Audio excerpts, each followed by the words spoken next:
ഈ ഒരു വീഡിയോയിൽ ഞാൻ മെയിനായിട്ട് പറയുന്നൊരു കാര്യം എന്ന് പറഞ്ഞു കഴിഞ്ഞാൽ, എനിക്ക് ഇൻസ്റ്റാഗ്രാമിൽ ഒരു സുഹൃത്ത് എനിക്ക് മെസ്സേജ് ഉണ്ടായിരുന്നു. ചേട്ടാ അതെ, ഞാൻ റീസെൻ്റിലാണ് ചേട്ടൻ്റെ റീൽസൊക്കെ കണ്ടത്. അപ്പോൾ അത് കണ്ടിട്ട് ഞാൻ ചേട്ടൻ്റെ യൂട്യൂബ് ചാനൽ സെർച്ച് ചെയ്ത് റീസെൻ്റായിട്ടൊരു വണ്ടി എടുത്തായിരുന്നു. അപ്പോൾ എനിക്ക് ഇതുപോലെ വ്ളോഗും കാര്യങ്ങളൊക്കെ ചെയ്യാനായിട്ട് ഭയങ്കര. ഭക്ഷണം കഴിച്ചതിന് ശേഷം നമുക്ക് സംസാരിക്കാം.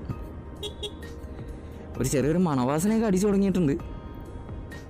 അൽ ഡ്രീം എൻ്റെ എവർ ടൈം ഫേവറേറ്റാണ് ഇവിടുത്തെ മന്തി എന്ന് പറഞ്ഞു കഴിഞ്ഞാൽ. അപ്പോൾ വെൽക്കം ബാക്ക്. ഞാനപ്പോൾ ഭക്ഷണമൊക്കെ കഴിച്ച് കഴിഞ്ഞ് ദേ ഇങ്ങനെ ഒരു സ്ഥലത്തെത്തി നിൽക്കുക. ഞാൻ ആദ്യമായിട്ടാണ് ഇങ്ങോട്ട് വരുന്നത്. കൊള്ളാം, നല്ലൊരു ഫീലായിട്ടുള്ളൊരു സ്ഥലം. പ്രത്യേകിച്ച് ഈ ട്രാവൽ വ്ളോഗ് അങ്ങനെയുള്ള മോട്ടോ വ്ളോഗ് കാര്യങ്ങളൊക്കെ ചെയ്യുന്നവരല്ലേ ഏറ്റവും കൂടുതൽ വേണ്ട ഒരു കാര്യമാണ്, നമുക്ക് പ്രധാനമായിട്ട് വേണ്ട ഒരു സാധനമാണ് ക്യാമറ എന്ന് പറയുന്നത്.